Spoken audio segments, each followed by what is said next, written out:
Hello students, बेटा last lecture में हम टाइप ऑफ एडजॉर्प्शन पे बात कर रहे थे। हमने 3 टाइप्स ऑफ एडजॉर्प्शन डिस्कस भी किया था, mass percentage, volume percentage and strength percentage, जिसको मास वॉल्यूम परसेंटेज भी कह सकते हैं ना।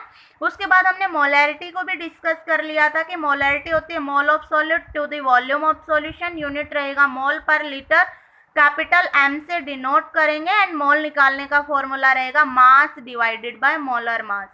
उसके बाद हम बात कर लेते हैं मोलैलिटी की। मोलैलिटी क्या होती है भाई? Mass of solute to the mass of solvent. हमारी मोलैलिटी होती है कि मास ऑफ, ये रेशियो रहेगा mass of solute to the mass of solvent का। अगर हम किलोग्राम में मास ऑफ सॉल्वेंट की बात कर रहे हैं तो हम इस तरीके से बात करेंगे। अगर ग्राम में रहेगा तो इनटू में आप क्या कर दोगे बेटा? 1000 कर दोगे। अगर मैं यूनिट की बात करूं तो यूनिट क्या हो जाएगी भाई इसकी? अगर हम यूनिट की बात करें बेटा तो यूनिट हो जाएगी मास ऑफ, सॉरी ये मोल ऑफ सॉल्यूट है बेटा, mole of solute to the mass of solvent. Mole of solute की यूनिट क्या होती है? Mole. And mass of solvent की यूनिट क्या रहेगी? किलोग्राम। तो मोल पर किलोग्राम ये हमारी यूनिट हो जाएगी बेटा मोलैलिटी की, और मोलैलिटी को हम स्मॉल m से डिनोट करते हैं। ठीक है, तो मोलैलिटी हमारा हो गया, it is the ratio of mole of solute to the mass of solvent in kilogram and unit will be mole per kilogram and it is denoted by small m बेटा। ठीक है, अगर मैं डिफरेंस की बात करूं बेटा मोलैलिटी एंड मोलैलिटी में, तो अगर ऊपर हम देखेंगे तो मोल ऑफ सॉल्यूट है, इधर भी मोल ऑफ सॉल्यूट है, बस नीचे चेंज हुआ है। एयर हम क्या कर रहे हैं? वॉल्यूम ऑफ सॉल्यूशन की बात कर रहे हैं, और इधर हम क्या बात कर रहे हैं बेटा? मास ऑफ सॉल्वेंट की बात कर रहे हैं। कई बार मोलैलिटी एंड मोलैरिटी में क्वेश्चन पूछ लिया जाता है बेटा कि which is the best method to measure concentration, कि कंसंट्रेशन को मेजर करने के लिए कौन सा बेस्ट मेथड है? मोलैरिटी को यूज करना ज्यादा, क्योंकि दोनों ही मैंने बताया कि कंसंट्रेशन आपको बताएंगी, दोनों ही आपको बताएंगे कि how much amount of solute are present in given solution, है ना। तो कौन सा मेथड यूज करना ज्यादा स्टेबल रहेगा, ज्यादा सही रहेगा, मोलैरिटी या मोलैलिटी?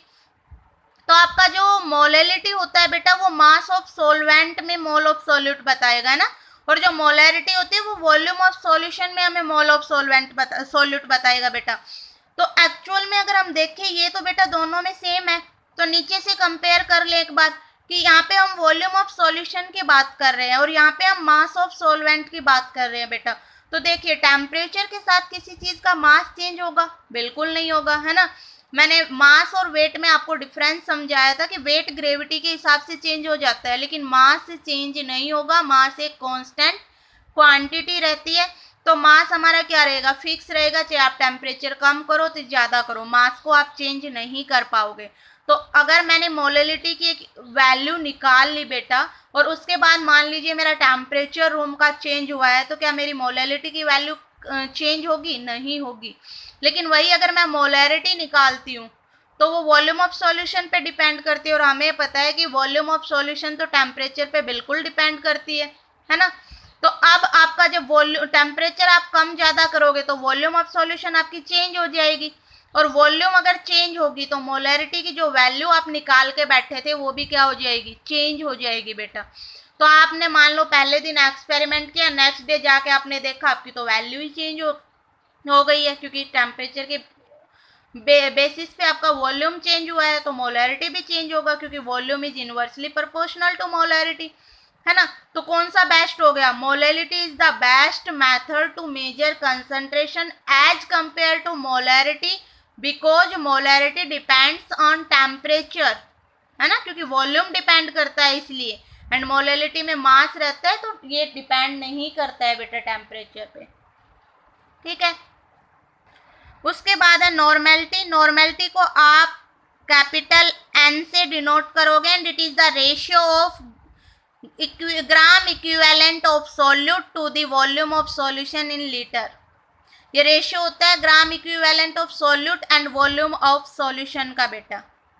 ठीक है, तो यूनिट की अगर बात करें तो यूनिट क्या हो जाएगी? ग्राम इक्विवेलेंट की यूनिट बेटा ग्राम इक्विवेलेंट ही होती है, और वॉल्यूम की यूनिट होती है लीटर। तो हमारी यूनिट बन गई ग्राम इक्विवेलेंट पर लीटर।